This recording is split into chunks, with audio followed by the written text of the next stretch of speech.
Hi guys, good evening, and welcome back once again to the EdWord. I'm your host Eddie, and in tonight's video I will be doing my film review for the latest horror movie that just debuted earlier this evening, and it's opening nationwide tomorrow, Hellfest.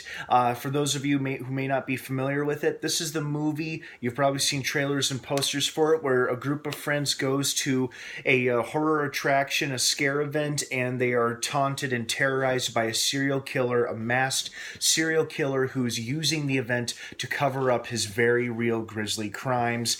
And it's a real suspense-thrilled, fun movie, and had an overall pretty simple story to it that was very easy to follow along to. So let's get into it. Now, before I go on, of course, as usual with most of my review videos, whether it be for TV episodes or movie reviews, excuse me, this is going to be a spoiler-filled review. Again, spoiler-filled review. So if you've not seen Hellfest and you plan on seeing it, do not keep watching or listening to this video, as I will be going into spoilers. If you have seen the movie, please keep watching and listening. I would love for you to hear this and get your feedback if you'd like to leave it. So, you have been warned. Spoilers starting from here on out, starting now.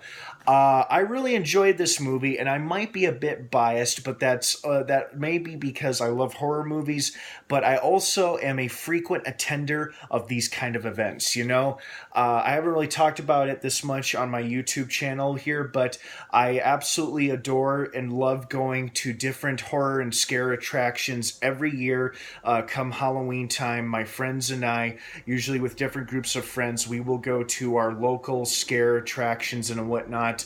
One of our favorites is Universal Studios Hollywood's Halloween Horror Nights, which is like one of the best and one of the scariest scare attractions out there.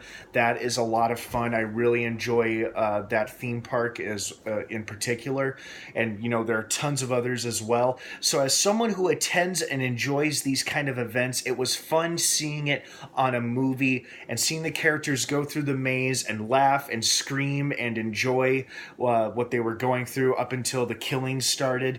You know, I was like, yep, this movie pretty much captures the spirit of what it's like. You know, it captures the experience of one of these horror events, and it was a lot of fun. It put a smile on my face. I felt like they did a good job capturing it on film and, you know, showing people who don't do these kind of events or mazes what it's like. You know, it offered a pretty good perspective, I thought.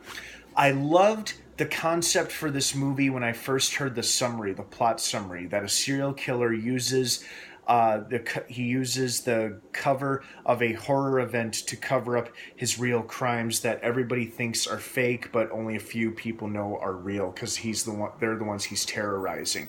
What a great idea for a horror movie, and I think it worked out pretty damn good. I mean, we had our moments where characters were doubting what they were seeing before them, like the main girl was doubtful when he killed the other girl right in front of her, and then throughout the movie, of course, it only gets worse and worse and worse, and eventually her friends start getting axed off one after another, especially that poor sap who was starting to like her, and he finally made a move and they kissed in the photo booth.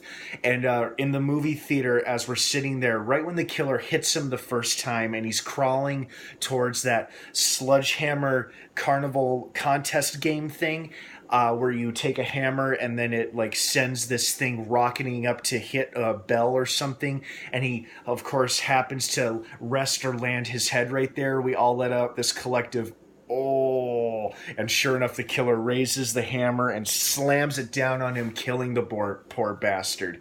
So this movie stuck to the good slasher franchise rules, you know, kill your victims creatively, keep the suspense going, taunt your main character, scare her a few times without killing her, make your final move, and either die or get away with it. In this case, spoiler alert, the killer got away with it. Something else I also enjoyed is that we didn't exactly get a real motive for why this guy was doing this. I think my best guess would be he was triggered by people not taking these events or these attractions seriously. Like, The couple of the girls he murdered were scoffing and laughing like, it's not even scary. None of this crap scares me. You're not scaring me at all. That is what seemed to set him off. That was his trigger, and that's what seemed to set him off. And that's why he went on this rampage in the first place, because the main girl expressed her original attitude. She was unimpressed and not scared by this kind of attraction, and he sought out to fix that and to kill her and her friends as punishment for that. And I loved that. I loved the anonymity of the killer. That we never see his face.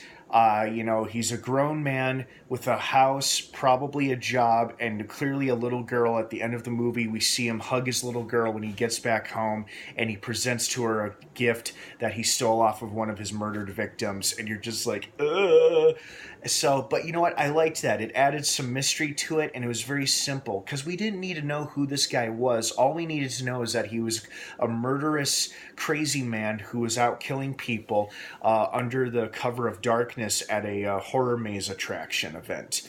So, and the movie, I think it had a pretty good cast of characters. We had our main leading girl, who surprisingly did not end up being our final girl. She and her best friend both survived this movie, but unfortunately, their other four friends didn't make it.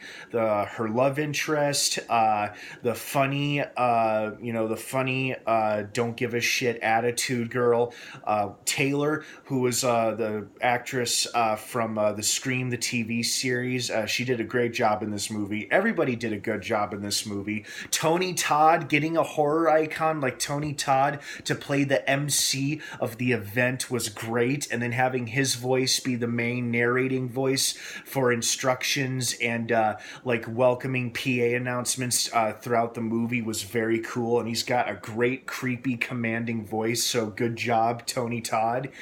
And, everybody died very creatively, I felt, especially that poor kid when he got the syringe right through the eye, and we actually see the needle going in, and then he just shoves it through. You're like, oh, ouch, ouch, ouch, ouch.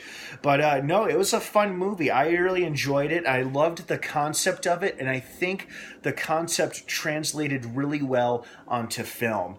And it made for a pretty good horror movie, and I hope you guys feel the same way. So I would recommend it. See it. If you're a fan of attending these kind of attractions and events, I think you'll really enjoy it. It really appeals to the fan in all of us, I think. If you enjoy attending these kind of maze attractions, or if you're a horror fan in general, you're also going to like this movie. So the EdWord says, see it. It's a good time. Well, guys, thank you so much for joining me for another film review here on the EdWord. I hope you have a great rest of the night, and I hope you enjoyed this movie as much as I did. Don't forget to subscribe for more movie reviews like this, and don't forget, Hellfest is now playing in theaters. Get tickets now. Check your local listings for times.